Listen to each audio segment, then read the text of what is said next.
Well, I'm curious if you want to share with me a little bit about your own, ancestry and kind of like your, I don't know, family history. And I understand you're in BC. Yeah, yeah. So, is that where?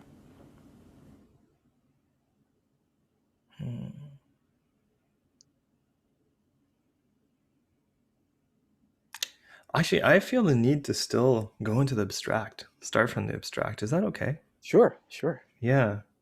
I don't know, for some reason. It's like, um, because we're recording and like people have to know why the hell we're here. Oh yeah, yeah, sure, sure, totally. My podcast There's that.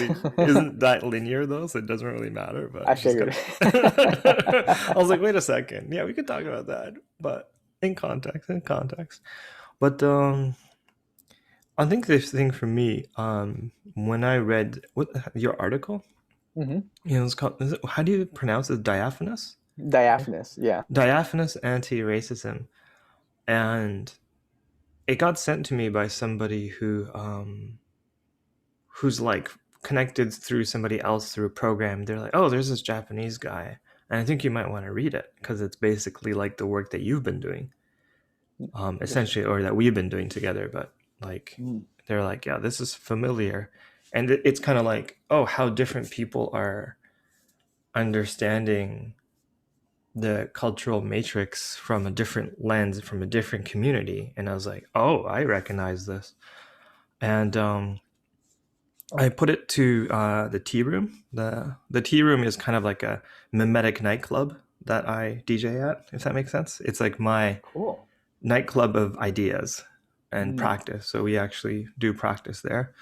mm. And I posted it there, and everybody was like really excited. And this is not like, I'm actually not kidding, because I don't get excited about that much. So everybody is really excited, including myself. And it was kind of like, I feel like, knowing that you're part of like, I don't even know, the meta modern and the game B and then the Stoa type community. Lost, this TV show. I haven't watched it, but I know of it. It was kind of like meeting the others. It's like we were like stranded on an island and we think we're Mhm. alone. We don't know. And then all of a sudden you see some people from the horizon. You're like, friend or foe? And they're like, oh, okay. Like, you're the others. You're the other people on this island that even have some kind of shared understanding or shared map of um, the kind of reality that we're in. And I felt Mhm. that was really like interesting. And maybe for the listeners, it might be really helpful if you can explain what you said. When you thought of the term or you thought of the ideas, you were like, maybe this is too abstract. But like, I'd just love to, I don't know, do you want to like give a little rehashing of your article, Sure, like the sure. nuts and bolts of it? Sure, yeah. Well, it's inspired by a couple of friends I've talked to. My friend Jeremy Johnson, who is Right, the guy who writes about Gebser, because yes. that was recently a thing in our circle. Oh, really? Yeah, because I'm gonna cut you off because like we Please, can please. we can have this conversation over an hour, right? Like, just let it roll, right? But the Gene Gebser stuff, a friend of mine there put me on it and was like, hey, this is like white people's. It's like white people understanding what they're doing. I'm like, Mm, oh, really? Because we talked about integral, and we're like, integral. It's like we've always been kind of, but then we saw Gebser, and then mm, I was like, no, you gotta sit with this because what I got put on was Cynthia Bourgeault. I mm-hmm, think that's what her name is. mm-hmm. Articles on on Jeremy Johnson's understanding of Gebser. So I don't think I can read Gebser directly. My mind would probably explode, right? But the difference between stages and was it like room structures of consciousness? Structures, yeah. Yeah, and that was kind of the thing that I was like, whoa, oh, okay, no, you're right. I was like, yo, Dare, you're right, because I was kind of like, oh, this is white people shit. It's like white people being smart, and I was like, hold on, no, and it's like, okay, Mm, and I was like, oh, because it's not like, because with like integral from the Ken Wilber stream feels like there's this constant going up in the body yes, feeling, absolutely. right? But then when I read Gebser's and I was like, oh no, this is like the three dantians, right? Like, do you know the Mm, three mm-hmm, dantians?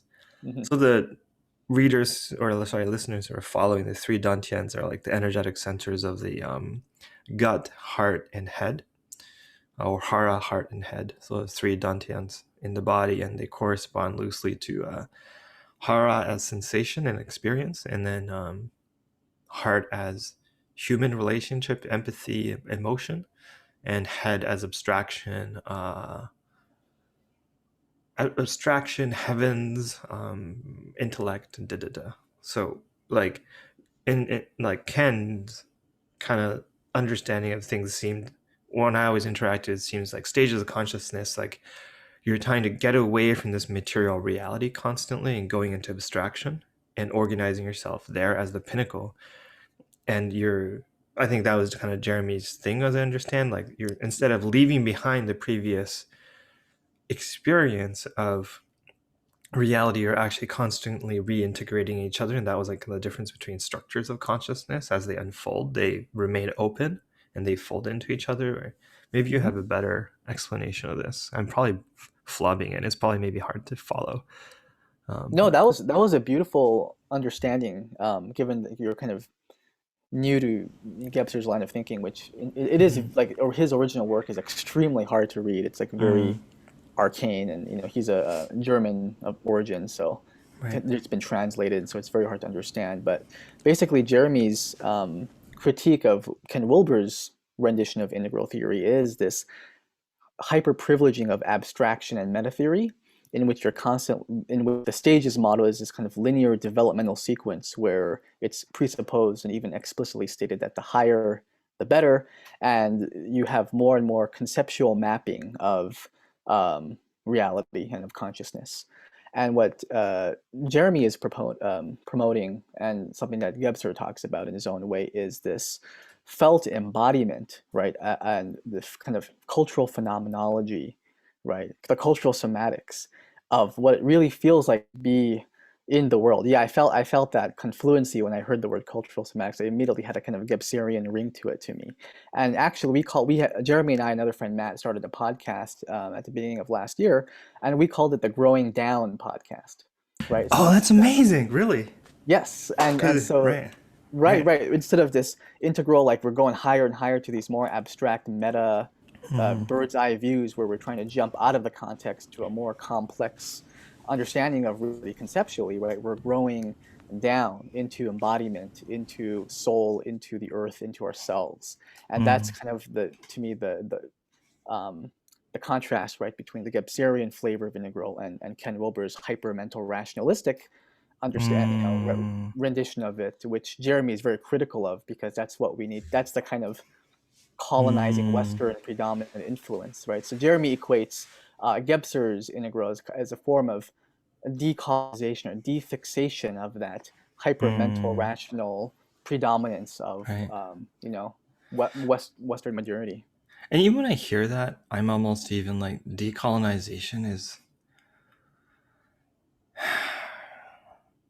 I understand that's a part of my work, but I'm also ticking off the box of like defixation feels more like that's the mimetic game that we're in. Hmm. You know, if we think the end is decolonization, we're gonna get trapped in our own, you know, snake eating its own tail abstraction loops, or not seeing the whole Beautiful, picture. But beautiful. I like the defixation thing, and it's interesting that defixation is, from a Westernist standpoint, actually defixation becoming more high. So more ego death, more high, more spiritually narcotic states, like more cleanliness, more order, more expansion of the mind, which is the kind of like Western idea I think about defixation.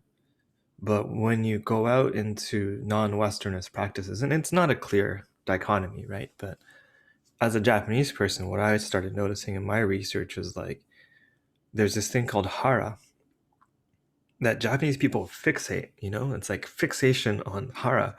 But when you hear the teaching around it, it's like you develop this tolerance for reality. And so it's a different kind of defixation. When you rest into your hara, you're starting to unfix from um, yeah, it's not necessarily an escapist defixation, so it's not necessarily fully dissociative. It's like this kind of associated, like, yeah, I'm in my life and I'm defixating from the consequences of that without turning away from reality. And I think that's something that's really interesting, and it's something that I know we're going a mile a minute, but something that I've recently experienced and I feel like I understand more now is, you know, that in so you said you've done yoga therapy and Eastern medicines. That was kind of Hmm. yours. So you know the concept of connecting in heaven and earth. You're familiar with this, right?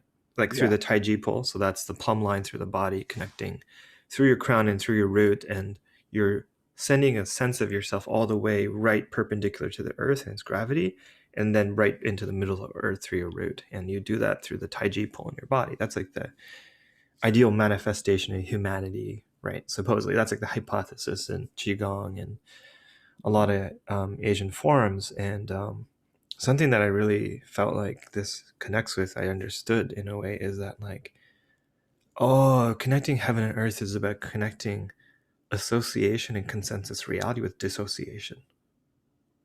So the Mm. image of the heaven as this like fantastic, Hmm. pleasurable space of like angels and all that imagery is so dissociative, actually. Yeah.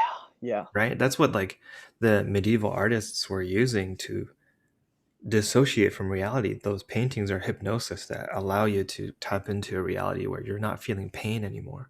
Right. Right?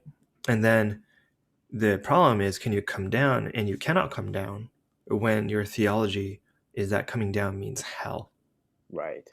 And so the dantian gets lost, because the dantian, the lower dantian, the hara, brings you back into that reality of that there is pain and that there's all these things, right? Like it's Yes. like you can't fully land, you can't fully land when you're there.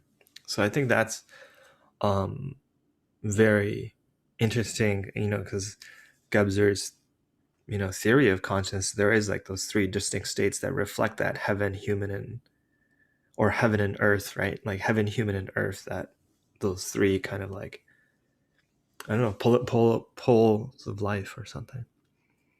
Yeah. Yeah. Yeah. Totally. Yeah. There's a polarity, right, between the transcendent and the immanent, and that's what I think the beauty of the Taoist way, right, the Eastern way, is to try to harmonize these polarities that are both vital and an intrinsic part of life, instead of turning the polarity into a kind of hierarchy where one is privileged and the other one is demonized, or like we have to get away from them. That has a very Hmm. ungrounding, right, kind of dissociating influence. Hmm. And what Gebser's way of Wait, can you framing, can you hold on? Just even like sure. turning polarity into hierarchy. Fuck. Those are some good memes, homie. Like shit. You have a way with memes. Oh, thank you. Like, you know what I mean? You have Um, a way with like constructing the idea. mm. But yeah, yeah, turning polarity into hierarchy. Yeah, please go on. But I just wrote that down because I was like, that's cool. Yeah, it's like one side of the polarity, a polarity that should be, right, seen as kind of a yin yang balance, and both sides of the polarity are vital to balance. It's like you Mm-hmm. favor one side, and when you favor one side, you turn the other side into a shadow, right? Mm-hmm. And so Gebser's way of describing the integral structure is the Mm. idea of diaphaneity or transparency, where all of these structures of consciousness, Oh. you see through all of them. So that's where I got the idea of diaphanous anti-racism and seeing through race. It's how do you deal with the paradox of something being real, but without further reifying or essentializing it into a kind of Mm. unbridgeable division, right? Or kind of you're kind of fixating on it. And so Gebser's Mm. way is saying, well, these structures are still here, right? But we are able to see through them. It's like a bubble or a jellyfish or something. Right. And I guess like to make it clear for people who are following, it sounds like the very basic idea of like there's like such a big conversation of, is race real or is it a social construct? Does it exist? Does Yes. it? And then people get into, well, if we stopped thinking about race, then it won't impact us. And everybody's like, all the people of color are like, that's not how it works. And that's like the conversation that you're trying to bridge, right? I think that's my Yes. my basic understanding. Yeah, absolutely. Yeah, I kind of went over in the article, right? There's like the color blind camp, that says we shouldn't think about racial differences or acknowledge race because Oh, sorry, your audio cut out. Your audio is not on. Yeah, sorry about that. But yeah, so keep rocking it. We had yeah, a little technical issue. yeah, sorry about so yeah, there's kind of like there's a culture war, right, between the colorblind camp and then there's more like the color conscious camp where we should be talking Yeah, color right fixated. color, yeah, right, where it's like, well, if there has been discrimination or certain experience patterns for different Mhm. groups, you have to have a category to capture that category of experience that's distinct from people who have not experienced that. And Mhm. so my attempt to kind of rectify that with a middle way is to say certain, these structures, these patterns of being and experiencing, right, somatically, culturally, historically, psychologically, Mhm. they are real in very many ways, but we Mhm. can't get fixated on them and reify them into something and further incarcerate ourselves into these rigid categories that we're ultimately in some ways trying to break out of, right? That is kind of like Right. no problem. So I love what you said earlier, there's a kind of abstraction loop where we trap ourselves in trying to break free from that. So how do we acknowledge that without getting stuck? And that was kind of my attempt at diaphanous anti-racism. Right. No, I mean it's really, um, yeah. No, it was really like a easy to understand model. I think Mm. when I read what you put, and it sounded like when I read it, I was like, oh, Ryan's like being experimental. They're like not like making this huge claim or anything. They're experimentally writing all these thoughts down, but Yes. it like kind of captured a way, and I would say that it's you're like not letting Ken Wilber escape out of the room and being like, oh, I'm not white. I'm gonna go into this other room where it's so abstract that I'm not white anymore. It's like, hold on, Ken, come back here. No, you as white boy. Right, It's like right. that thing that you're trying to do is leave the room. Is what exactly what what the phenomenon of you know like probably what you might call like yang supremacy. Right, Absolutely. is that's the nature of it, right? Like thinking you get to leave the room through heaven, it's like no. You don't get to leave the room. um yeah, so that was really like, yeah, that was really just refreshing to hear that. And um let me see, I'm gonna reset once.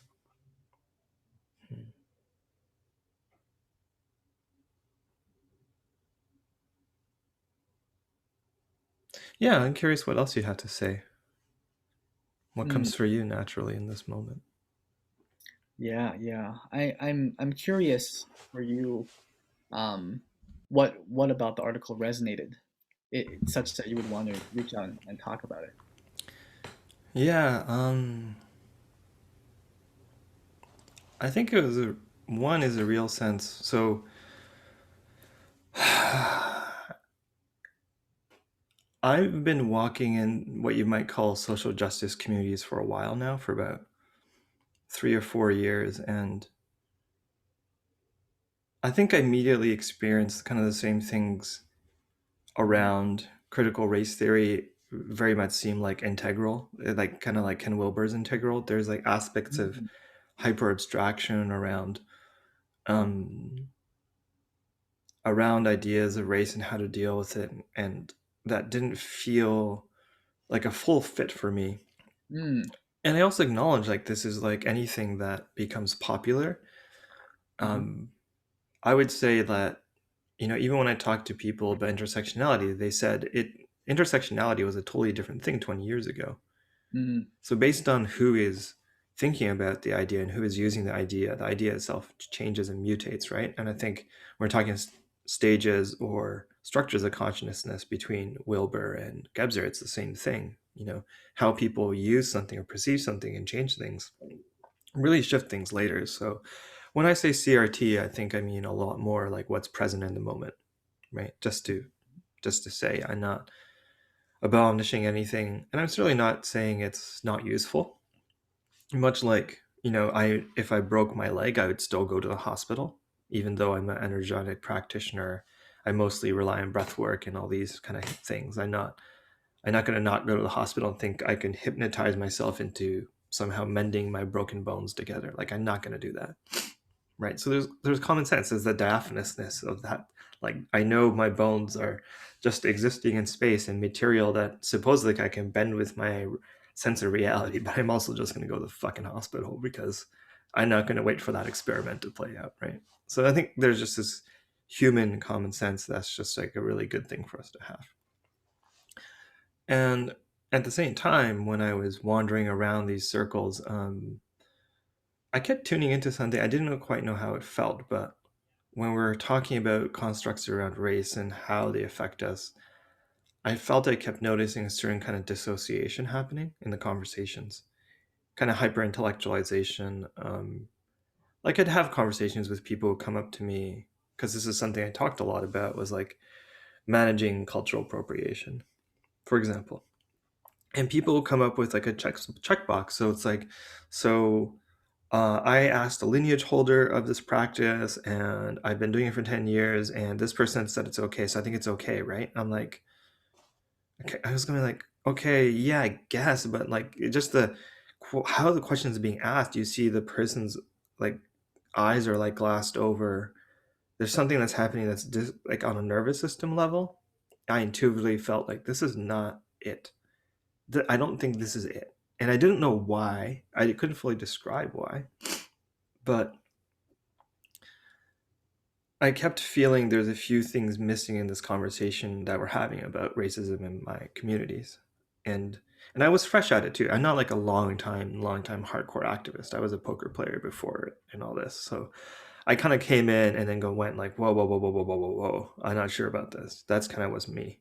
I'm in group, but I was also a little bit, I didn't get for too deep into the in group and build a lot of steam inside of it. So I was very like, why aren't we talking about dissociation? And why are we? And I also had incidents where it's like, you did this because you were a man, and I was kind of like, okay, but no, no, no, no, no. Hold on a second. How do you know because I did that because I'm a man? Maybe I did that because I'm Asian and you don't know anything about me. Maybe I did that because of my childhood trauma. Maybe I did that because I'm neurodivergent. Maybe I did this because. How do you know why I did something? And that was already like, oh, I think we're running the wrong program here. And so I think in terms of my in-groupness, I was already an agitator. I was already kind of like going, nope, like pulling out my yellow card and going like, hold on, everybody, stop the game. Let's review our cards. Like, what's actually fucking going on here? And many things happen, but like that's not a good thing to. The last thing you want to do in a cult is to say, hey, maybe we're in a cult, right? Like that's when so I burnt out from that, and there's a series of burnouts that come after that. But when I was in my burnout, I had a question about what is racism, and which is the thing I was fixated on for my career at the time. I'm not as fixated, I would say now, but it was a big theme for me, and especially me as an Asian person navigating. I would transparently say in a discourse around anti-racism where anti-racism equals undoing anti-blackness, and I'm like, hold on, hold on, hold on, hold on. I don't fit in that picture, so I know something's up here because it became like often a game of like white folks and black folks collapsing into each other and needs like and it's kind of like everybody else supporting their relationship is kind of how it felt a lot of the time. Does that make sense? It's like helping white people and black people get along is like my job as an Asian person. That's how it feels. Frankly, you're laughing because you get Amen. it. Peace out. This is the end of the podcast. But seriously, and I'm not saying that's the aim of all anti-racist work, but it certainly feels like that a lot of the time, and a lot of Asian people won't even admit to that. So some Asian people that won't even admit to how they're feeling, but I'd like to hang out with people who do. And I think, again, it's the diaphanous thing. It doesn't mean that black people, brown people don't have a new unique experience of treachery, because of colorism and stuff. That doesn't mean that, but it just means that like my needs are not on the table. And there's something really important about learning that our needs are important. It part of, and I think we'll get into this more, but it's like there was the time and place where it's like I called it decolonization, but I was kind of like I need to build an understanding of race, which ended up being an understanding of the world, Mm, an understanding of race that is not based on white academia. mm, I'm going mhm, to firmly implant it into my ancestral practice completely, rebuild it mm, from scratch. mm, Um, and that's when essentially I was in a year of exile on an island.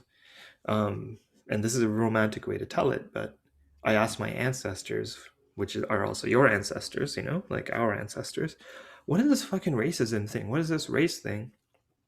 And the ancestors responded, all ailments in the world is uh, chi that is stuck. That's it. There's nothing else. The whole world is energy in stasis and flow. That is it.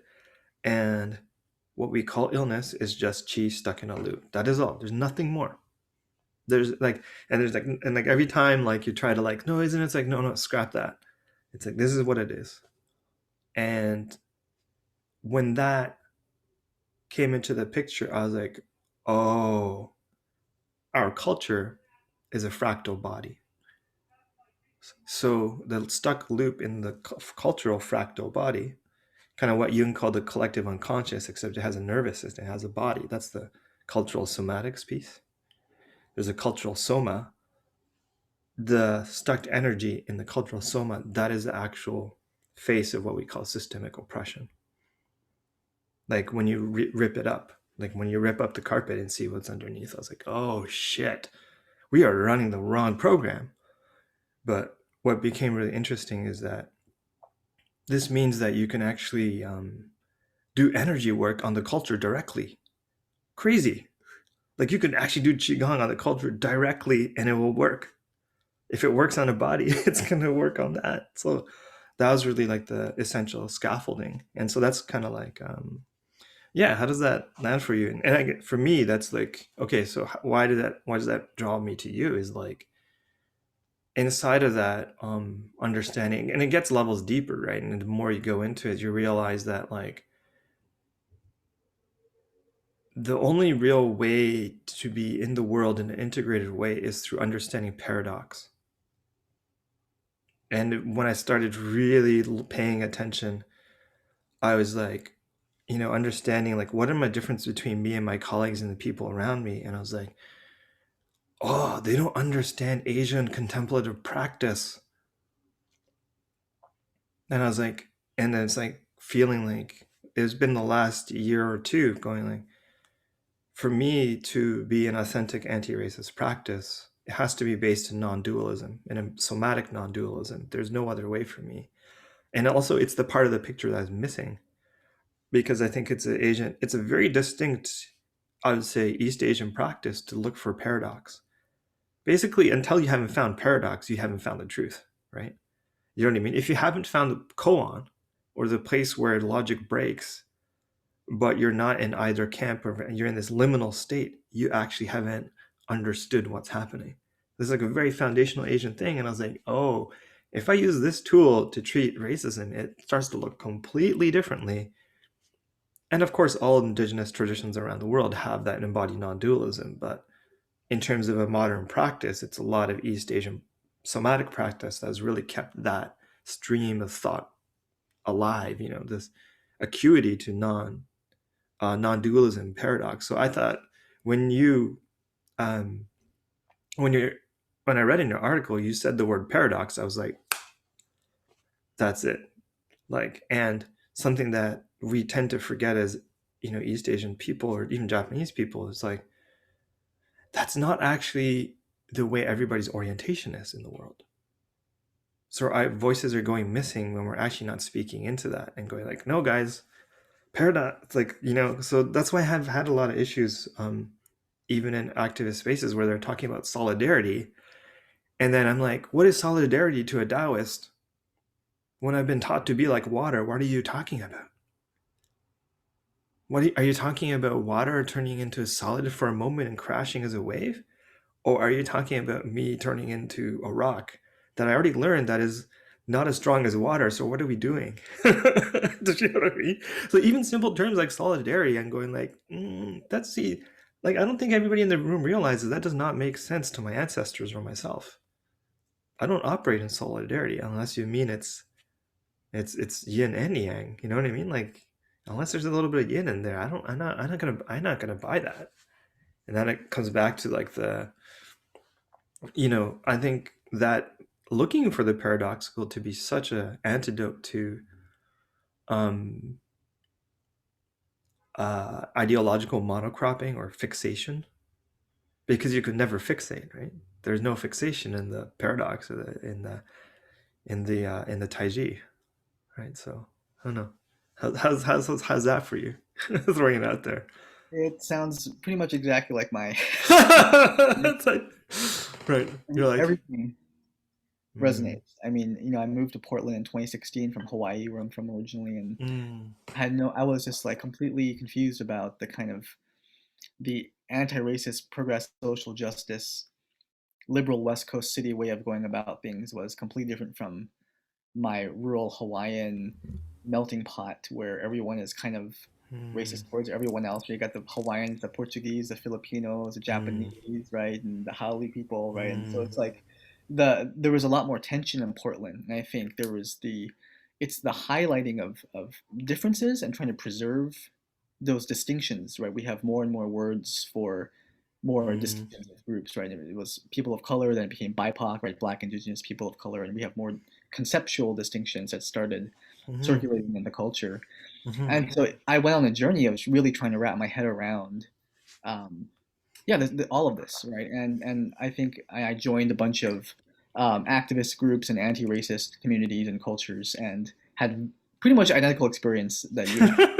right. And one thing I'll emphasize, of course, this is just my perspective, and I'm only speaking from what I've seen, but for a lot of people who really do have pretty heavy racialized trauma and scarring, um, I do not think that this kind of critical race theory, postmodern academic approach that favors abstraction in thinking about racial identity is at all conducive to healing that trauma, like on the actual visceral somatic level.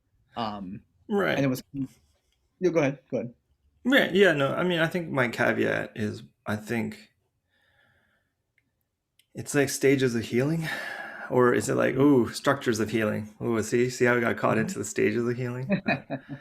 But if we talk about time and we talk about the process,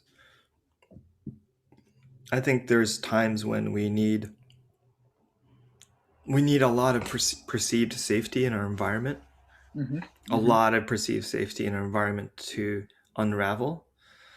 Um, or at least that is the premise, and I think that is part of it. Is like that,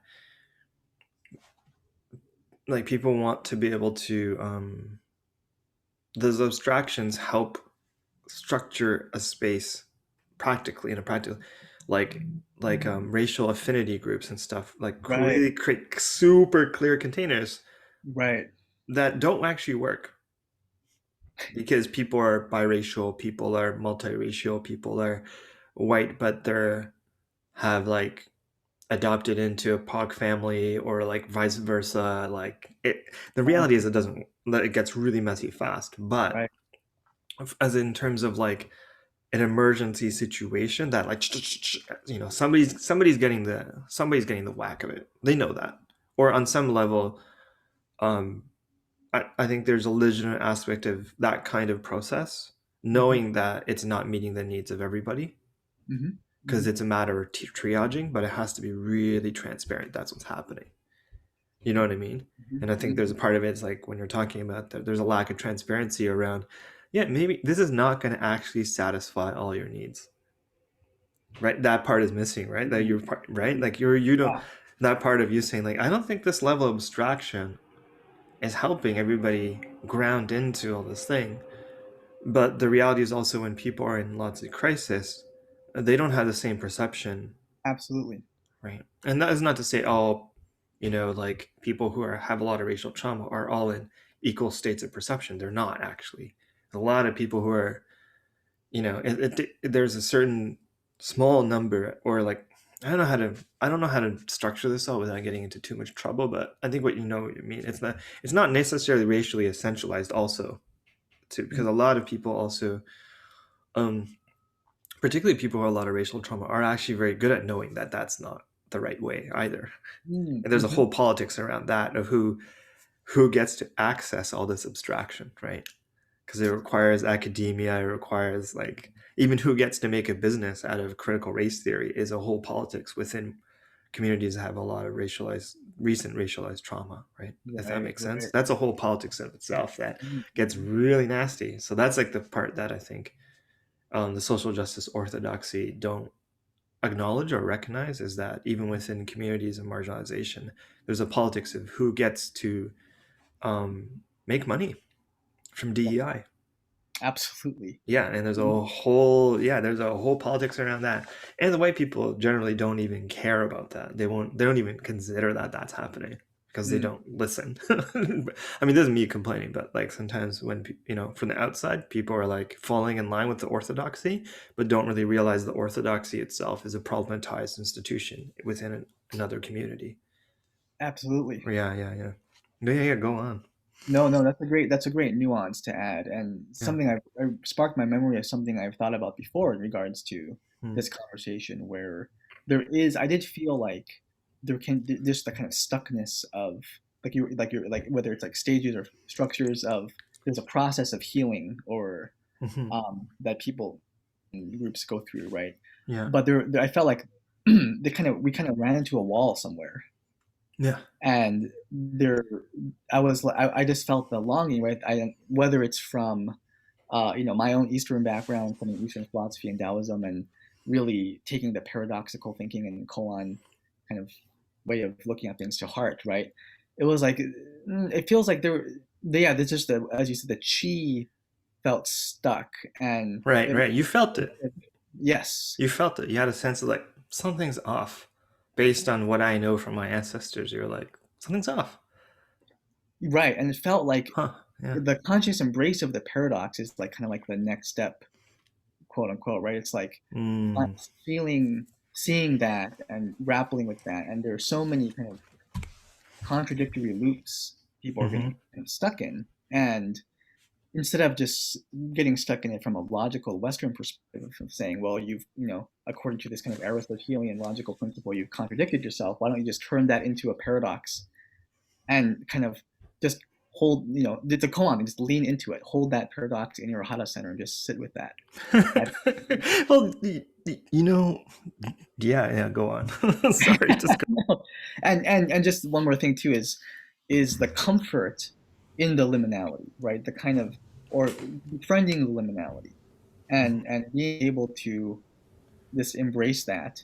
Mm. And I think in a lot of ways too, just as another thing to throw in here, I think at least the Asian American experience in a lot of ways is kind of the liminal identity in some ways, right? And Mm. like Wesley Yang talks about how like Asians, as you were saying, right, they're seen as like mediators. Like you're like if there's like the Right, right. great I loved it. It was like was the title Asian, of the right? like the podcast you have with Albert was like Asians as cultural war shamans. Yeah, yeah, yeah, yeah, I yeah. was like playing a guitar solo. Like I was like, I was like, like, yeah. When I saw that, I was like, these people are crazy. That they'll talk shit like this. Or like nobody talks shit like this around me. It's like talking a big game. You know what I mean? It's like talking a huge game. I was like, holy fuck, y'all are like talking a big game. But yeah, anyways, please go on. I'd love to hear more of that perspective because like it kind of like blew me out a little bit because Mm, I thought shit like that, but I've never said it like that. mm, You know what I mean? mm. Like it was somebody like just like slapping. I was like, whoa, you guys are in a community safe enough to even say that? Or maybe it's not safe and you're just Wow, saying that. Holy shit, wow. okay. You know? Like Yeah. people don't want to hear that shit. Or even like an Asian person saying, I have actually a very sacred role in this fucking battle between good and evil, and being like, hell yeah. It's very huge. It's like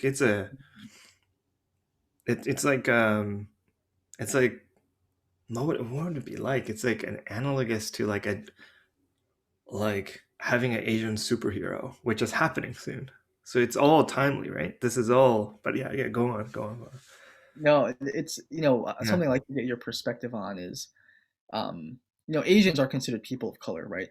But there's still, in my experience, at least in Portland, there's this kind of unspoken tension where about Asians' role and identity, right, in kind of these racial justice advocacy spaces, where I've jokingly called it people of color with an asterisk. Yeah, that hurts. Well, I mean, my other bone to pick is that we talk about BIPOC, but most of POC is Asian, right? What do you mean? When we say Black, Indigenous, and POC, Uh-huh. POC is mostly Asian. If you include South Asia, Middle East, Pacific Oh. Islander, and all the Orientalized people, Mm-hmm. all the people who are, you know what I mean, Orientalized, not just Asian people, but Orientalized. So like Turkish people, they're Orientalized in the Western kind of um, romantic view of the East. Right, right, And right, if right. you include all those people, POC is almost 90% Asian because Mm-hmm. there's Black people. Mm-hmm. So that covers all the African American folks, Africanist people in diaspora, and all the African Black people, right? Mm-hmm. And then you have Indigenous, which covers most of Turtle Island. Mm-hmm. So it covers all the indigenous people of North and South Americas, right? Mm-hmm. North, South, Central, and so what's actually left? Oh, It's that's just Asian. It's actually mostly Asian. I've never thought of that. That is really interesting. Yeah, Yeah. I find that like I have a real bone to pick with that on people. It's like, yeah, okay, like, and this is again like part of like because when you talk about LGBTQ, you're talking about LGBTQ, two spirit. Da, da, da, da, da, da, da. It's like Right, right. BIPOC. What is this? What is that trying to say to Mm-hmm. me? And I understand there's a particular way it evolved that language because they wanted to recognize Black Indigenous people as a specific experience. Right. And I'm sitting here going like, yeah, but POC is just Asian at that point, Mm-hmm. really. So it's kind of like there's a little bit of dissociation or non-decontextualization happening, as Dara would say, a friend of mine. Like it's Mm-hmm. like not fully recognizing the context of, Yes. of experience, and I have a real bone to pick with that, and that's part of the reason why I'm just very over the orthodoxy and how it organizes understanding. Because like, no, that's all Asian, dude. That POC is actually Asian. If you say Black Indigenous POC, it's actually Black Indigenous Asian, or it's like BIAAPI. That's what it is. I don't BIA, yeah, BIAP. Like Mhm. I don't really, and even a lot of the Pacific Islander people fall under indigenous. So what do you got now? Like it's really just Asian. It's like it's just Asian. It's mostly just Asian. What are y'all doing? What are y'all doing? Right. And that's I find that quite frustrating. But the Mhm. asterisk part speaks for that too, right? Because it's yeah, and yeah, I definitely I'm in the Pacific Northwest too because I'm in so-called Vancouver. So it's like Right. there's similar cultural climate. We're Yeah. dealing with like very historical white flight, right, Mhm. into Oregon and both BC is like the most race-based laws were in Canada were written in British Columbia. No, no kidding. Mm. Yeah, yeah. So there's a real history here, and in the BC is also the center for internment. Because all the Japanese population are all up along the coast. So there's some real heavy shit that happens here around that. But Absolutely. yeah, but yeah, if you wanna roll. Just a tangential point. My great grandfather, Kanesaburo Oshima, Hmm. was the first Japanese American to be killed in a camp in Fort Sill, Oklahoma. Wow. And he was a store owner in on the Big Island of Hawaii in Kona, where I'm from, Oshima store, my family store. Huh. And he was seen as a community leader. So he was one of the 3,000 um, Japanese Americans from Hawaii to be put Turned. into a camp on the mainland. And then he had 10 kids in Mm, Hawaii, and he basically kind of went crazy because he's like, I'm leaving my family. How are they going to like be taken mm, care of? And so he um, tried. He didn't try to like escape, but he was like pounding on the fence of the internment camp, right? And then the guards just shot him. He was kind of the first shit. casual. It was like 7 or 8 other um, Huh. Japanese Americans were killed, but he was the first one. So Well, like in the history of US. yeah, or in for India, um, Japanese internment. Yeah, but in the history of the American internment and the Japanese. Yes, yes, Holy shit. yeah. Wow. Holy damn. So that's something I used to work in Hawaii at a Um, living history museum mm, for Japanese immigrants who came working on the coffee farms on the Big Mm, Island. And so I used to dress mm, up as a 1920s Japanese coffee farmer and meet the tourists and talk about right. things. Because I Yeah. think people even forget that Japanese people were poor. Oh yeah. Like I hear stories of people who are pre-war Japanese. Hmm. You know, because I'm post-war generation. I came in the 80s. I'm like first gen. Okay. Okay. Yeah. But those stories of people whose families have been here before World War II are just insane. The poverty level is just right, Absolutely. unbelievable, and it's like totally.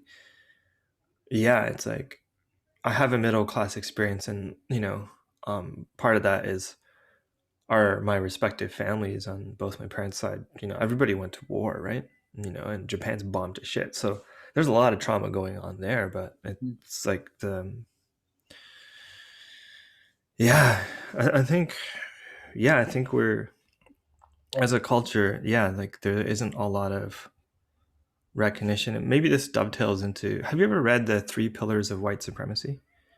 No, I haven't even heard of it. So it's by a scholar who is an indigenous scholar who the indigeneity is controversial, but she wrote an article called The Three Pillars of White Supremacy. And I think you might find this really interesting because I think it connects with how information is suppressed and Mm. like orthodoxy. So this she got in trouble. But her construction of white supremacy was not just around racial lines.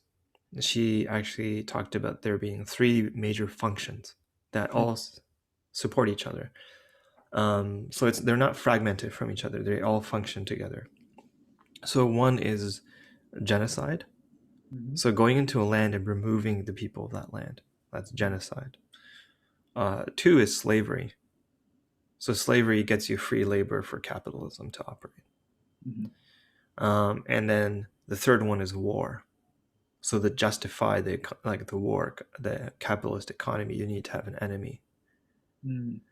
So where all this and the war category is connected to Orientalism, slavery to anti-blackness, and this is the broad strokes, and the genocide to indigenous people. And then, of course, you have interesting experiences like Jewish people who are often categorized as white, but have Mhm. experiences of genocide in Right. their recent history, you know, and also have done their own genocidal stuff. Like, so there's like multiple.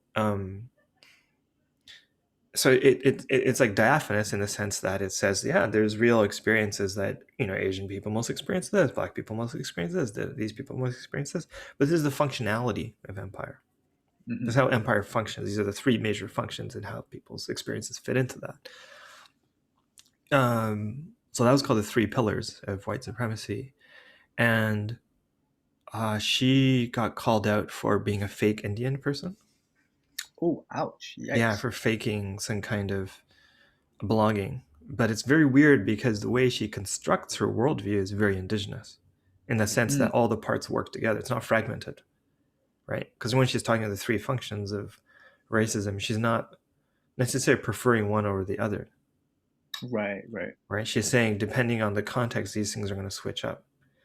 And um, because, and she got suppressed her work because of this call out, right? She was like saying she was like Rachel Dolezal or whatever, like that, and that's a whole very interesting story on its own, I think. But her work got suppressed, Mm. and I think it's very interesting because in her work, um, I would say like the Asian experience has a lot of voice Mm. Mhm. because like how do you qualify the?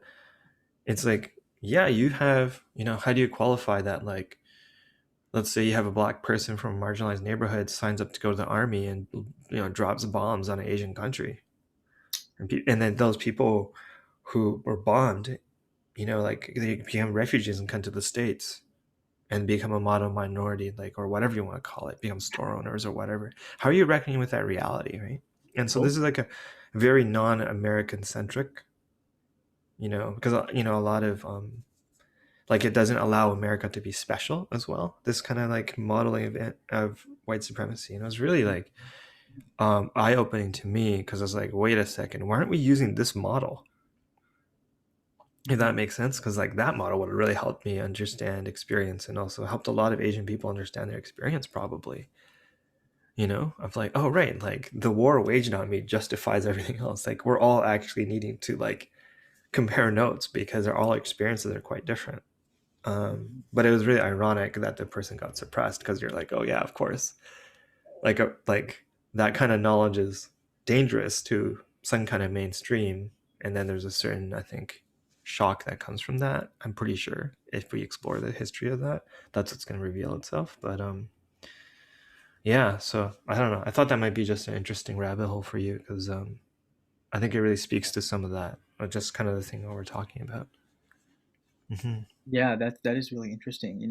It's really what I appreciate about that is that things get so messy and complicated so quickly. Mm-hmm. And one of the things that's to me kind of an unfortunate irony is there is a lot of talk of fluidity, right? Whether it's like cultural fluidity or just Mm-hmm. it's like in the liberation paradigm, right? Fluidity is a kind of liberatory tool.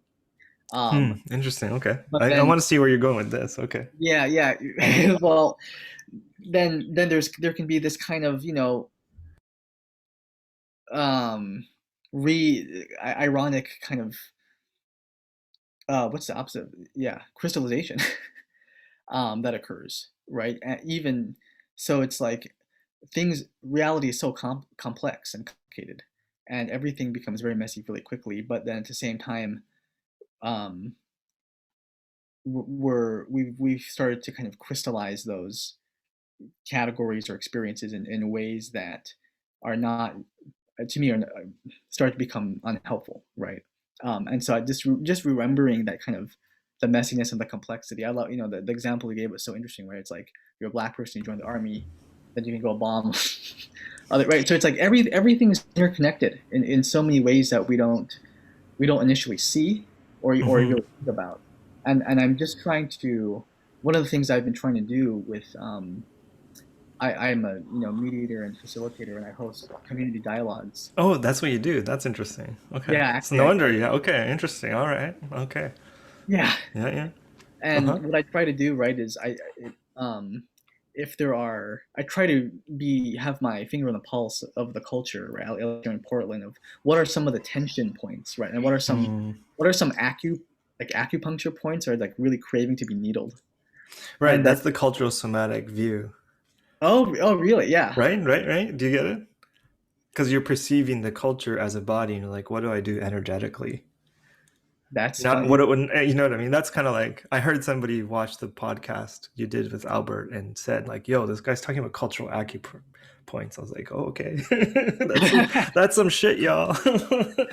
Yeah, So I yeah, mean, yeah, yeah. Uh-huh. it's a helpful, because of what you were saying earlier. I think it's a helpful way of thinking about um, that just chi points are stuck, right? There's kind of like a block and they're just stuck. And my way, Mm-hmm. my training as a facilitator and mediator is to say, well, let's have a well structured and well framed dialogue about this, Mm-hmm. where people of different perspectives can have a safe space to really explore and unpack the complexities around this issue that are normally Mm-hmm. um, as you're alluding to, right? Like people are too scared to say things, or they don't feel comfortable to like ask open questions where people don't have the answers.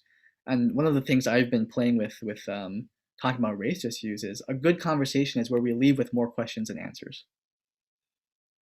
Yeah. See, okay. So I'm gonna poke some stuff in your assumptions, just Yeah, to please, make just to be fun.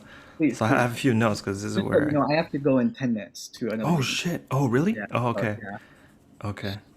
Um. Okay, there might have to be a part two, sure. but in that question round, I was wondering, when we were talking about, I forgot what we were talking about, but the note I took was, can paradox actually be the first step though?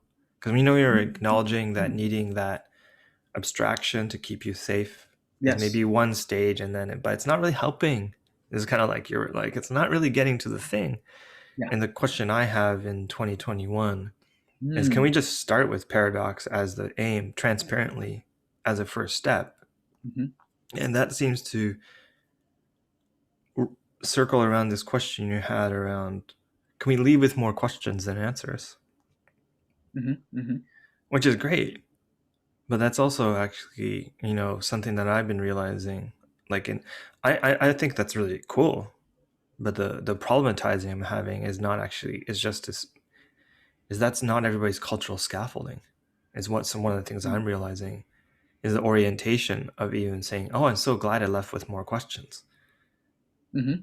because I feel like part of that, I guess, what I'm picking up in this moment is the orientation to be able to go like, I want to have more unknowns coming out of this experience. There's a little bit of that that's actually like I feel like I can sense your hara. Like if I can Mm-hmm. feel your dantian in that orientation. And then what I'm realizing, that's also cultural.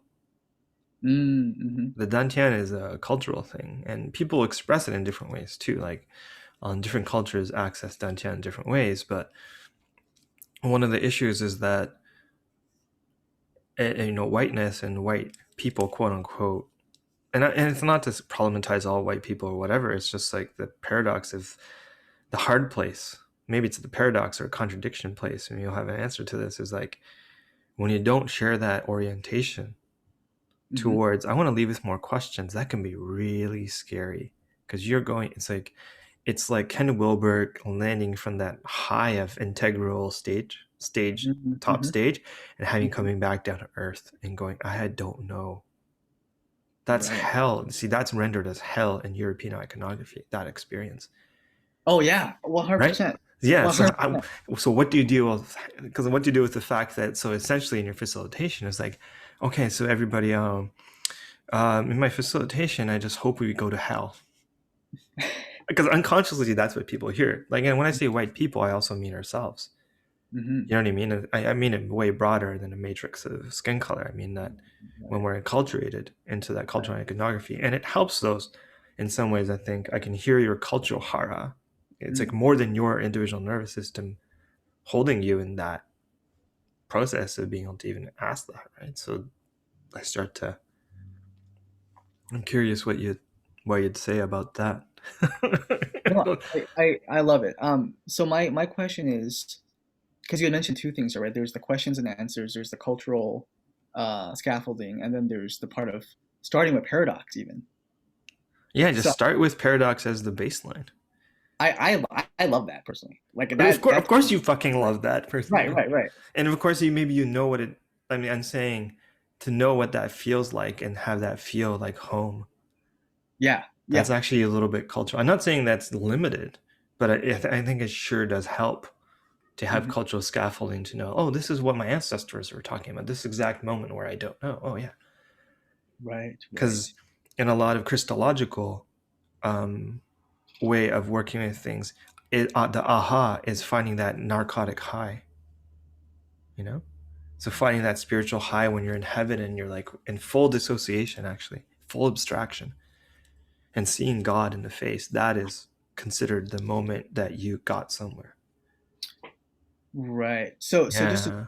just to clarify what you were saying, the Hmm. part of starting with the paradox, were you saying that that's a culturally kind of specific thing, In or some sense, yeah. Or there is a cultural aspect to, I think, starting and ending with paradox, right? Because you're like yeah, begin with right, paradox and then end with it, and then something's right, gonna happen in between, right? That's what you're smiling, so you're like, yeah, that's the fucking shit. But totally. that reads for like the in terms of memes, Mm, in a white Western mimetic complex, that state reads as hell. yeah, absolutely. It's like welcome to hell, or at least it looks like hell. You're like start with hell and end with hell. So they're like that doesn't feel good. It's like Right. right. So what do we? Yeah, I'm curious. But is there like a, I don't know. What would you? I don't know what I mean. Other than like, what would you do? Like, what do we do with that? Or Mhm, like, mm. how do we deal with that? Is a little bit of my question in 2021. I'm holding. Yeah, I mean that is this is where I'm going to leave it more questions than answers. But Oh shit! Okay. because it's a paradox. No, but No, no, no, no. It's not a paradox. It's the interview that's cut off short. We need a part two. I know I'm But so sorry. But no, no, no, no. It's not cut off. But you know what I'm um saying. Yeah. yeah, well, but I mean I'm thinking about, well, first of all, I was going to say this earlier, but Gebser in his integral structures, right? So Mm. the structure that he's all about, of course, is the integral structure, which unfolds out of the mental rational predominant structure, which is kind of what we've been talking about as being having problematic aspects. Something Jeremy's critical of the Wilberian integral is it's highly kind of emanating from this mental rational abstraction. Mm-hmm. And every structure for Gebser has a kind of governing logic or machinery, so to speak. And so that governing influence of the integral structure is, he calls it paradoxical reasoning, right? So that becomes the kind of default mode of operating. Oh, Yeah. wow, that's very cool. Yeah. What do you think about that? So what I'm saying is like my studies of integral and Gebser, that was kind of the angle where that the whole paradoxical way of being, right, became really exciting and started to I started thinking about it in that terms more than the culturally specific terms. So I appreciate your lens because that's something I tend to overlook in myself. My association with that is that's Gebser's integral manifestations. Paradox. Mm. Well, but I mean, it's not like Gebser is, Lao Tzu's quote is you can easily find that on a fridge. Gebser's quote, you're not gonna find that on a fridge. No. It's very culturally underneath. It's there, Mm-hmm. but it's Mm-hmm. very submerged. Even in Gebser, yeah, even in Gebser's own lineage, that's a very exotic idea, Absolutely. right? Maybe even influenced by Eastern mysticism, quote unquote. Oh, for sure. He was. Yeah. Right. So that already may be a orientation influence. Like there's some kind of recapturing of, you know, and I think that's the thing. When I say it's cultural, it doesn't mean that it doesn't exist in other cultures, but it means that your culture becomes a portal for maybe another culture to, or one culture becomes a portal for another culture to see itself and understand its history. Mm-hmm. In kind of the same way that, like, the way I explain it's like, yeah, like polyrhythm and drumming, every people around the world, if you go back, has like hand drumming and that like all that. It's in every culture. But in the modern context, it's Africanist tradition that's kept it alive. And a lot of people find that within their culture by going through Africanist traditions. Mm-hmm. And I think it's kind of maybe similar for, like, non-dualism and paradoxical thinking, is like a lot of people have to go through an East Asian spiritual matrix to see that, oh, this has actually always been a part of my culture, but I needed to go through this process of experiencing it externally to understand my ancestral patterns around it. Mm-hmm. And Mm-hmm. yeah, there's a whole conversation about Japanese culture and psychedelics around this too. But Oh yeah. oh yeah, maybe we want to leave it. Okay, good. We could leave it. I know you have to go, so maybe that's a tease. Sure, that's a great place. Yeah, I'm sorry, I have to go. I have actually having a meeting with my coworker about our next workshop dialogue for talking about this stuff. But Okay. well, thank you so much. So, Wonderful to meet you and talk to you. yeah, blessings, and yeah, please, can we schedule? Can you get on scheduling a part two? Yes, I will absolutely. Okay, such an honor, and I'm gonna stop recording right now.